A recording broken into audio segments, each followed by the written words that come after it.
시청자 여러분, 오늘은 브랜비어 차트 특집입니다. 얼마 전 야후 파이낸스가 무려 50개의 차트를 올렸는데요. 그 중에 13개를 추려서 가져와 봤습니다. 정말 개인적으로 감동적인 차트였는데, 불인지 배어인지 현상을 진단할 수 있는 다양한 툴을 제공하니까 이거 보시고 여러분들이 현명한 판단을 할 수 있으리라 믿습니다. 그동안 배어 얘기를 제가 좀 많이 해드렸으니까 이번엔 불부터 먼저 보고 가겠습니다. 코어 CPI 핵심 역할을 하는 렌트비 관련 차트인데요. 코어 CPI 40% 정도를 렌트비가 차지하고 있는데, CPI 상으로 보는 렌트는 아직도 굉장히 높은 수준이지만 이와 거의 동행해서 역사적으로 움직였던 새로 체결된 임대계약 기준 인플레는 이미 급격히 하락한 것을 볼 수 있습니다. 이 얘기는 뭐다? CPI상 렌트비도 매우 가까운 미래에 급격한 하락이 예상된다는 것입니다. 렌트비 얘기 하나 더 하겠습니다. 같은 차트인데요, 맥락이. CPI로 본 렌트비는 여전히 높은 수준이지만 이 아파트먼트 리스트 같은 이런 지수를 보면 민간 데이터인데요.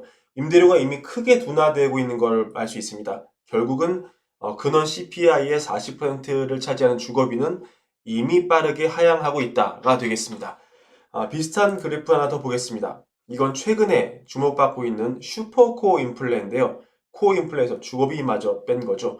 이걸 봐도 이미 메디컬 케어 서비스 같은 경우는 마이너스대로 접어들었고요. 큰 비중을 차지하는 교통 서비스 빠르게 둔화되고 있고, 교육 및 커뮤니케이션 서비스도 위축되는 걸 볼 수 있습니다. 슈퍼코어도 빠르게 잡히고 있다 정도 의미가 되겠습니다. 여러분 여행 좋아하시는지 모르겠는데요. 저도 좋아합니다. 미국 사람은 유럽을 제일 좋아한다고 합니다. 올해 여름 기준 미국에서 여행 검색에서 유럽이 차지하는 비중이 3분의 1을 차지한다고 하는데요. 올 여름 유럽행 항공권 평균 가격은 티켓당 1,200달러였습니다. 최근 6년간 가장 높았습니다. 그만큼 예약이 몰렸다는 얘기겠죠. 그런데도 유럽 여행에 대한 수요가 계속 늘어서 2019년 성장률보다 최대 20%나 늘어난 것으로 보고됐습니다. 여전히 미국은 돈을 잘 쓰고 있습니다. 이 두 개의 차트 여러분 주목하셔야 될 것 같은데요. 두 차트가 역사적 최고점을 향해 달려가고 있습니다. 하나는 다우존스 운송 평균 지수고요.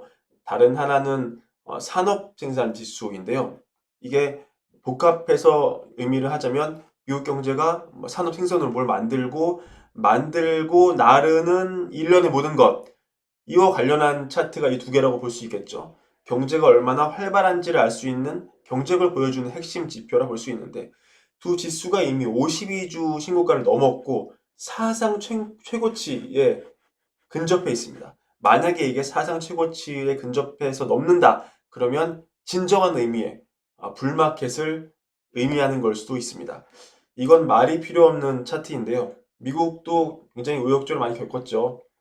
뭐 대통령이 암살도 당하고 닉슨도 사임하고 베트남전도 겪고 더 최근에는 금융위기도 겪고 그리고 러시아의 우크라이나 침공 같은 이벤트 겪었지만 결론은 어땠습니까? 정말 장기 상승이었습니다. 이것만 보면 미국 증시 걱정할 필요가 없어 보입니다. 다른 나라와 한번 비교해 볼까요? 그동안 미국의 어떤 지위를 위협하는, 또 미국의 수익률보다 더 높다고 자랑하는 많은 나라의 그래프 차트가 있었죠. 하지만 뭐 독일, 이머징 국가, 일본, 중국 모두 장기 수익률을 비교해 봤을 때 이건 비교 불허입니다. 미국의 압승이었습니다. 이제 베어마트 차트도 한번 보겠습니다. 경기 선행 지수라고 하죠. 역사적으로 이 지수가 급격히 하락을 보일 때 미국은 한 번도 예외 없이, 거의 예외 없이 침체를 겪었습니다. 그리고 이 지수가 지금 이렇게 꺾여 있는데요. 그렇다면 지금 이 시기도 역사적으로 뒤에 돌아다 보면 지금이 침체일 수 있다, 이런 얘기 되겠습니다. 그동안 미국이 QT를 했는데 왜 주식시장이 이렇게 오르고 유동성이 풍부해? 의문분들 있을 텐데요. 비결이 여기에 있었습니다. 그동안 연준은 QT를 했지만 재무부가 돈을 풀면서 사실은 민간 부분 입장에서 유동성이 마르는 현상은 이루어지지 않았습니다. 그러니까 QT가 실질적으로 효과를 발휘하지 않았다는 얘기인데요. 하지만 더 이상은 그렇지 않습니다.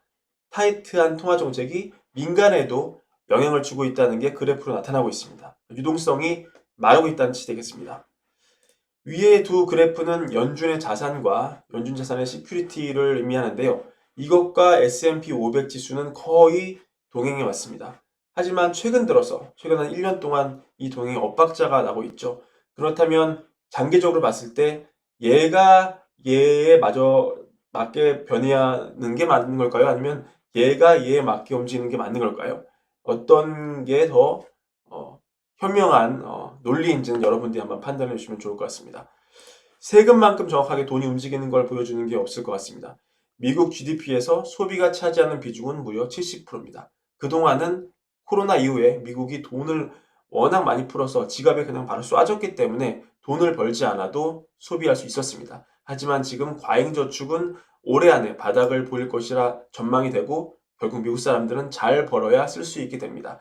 그런데 원천징수 세금 성장 속도가 급격하게 꺾이고 있습니다. 이런 식으로 세금 증가세가 둔화가 되면 그건 고용시장의 악화를 의미하고 결국 돈을 벌어서 써야 되는데 돈을 못 벌면 못 쓰는 거죠. 그렇다면 소비를 못하니 그건 경기 침체를 의미하겠습니다.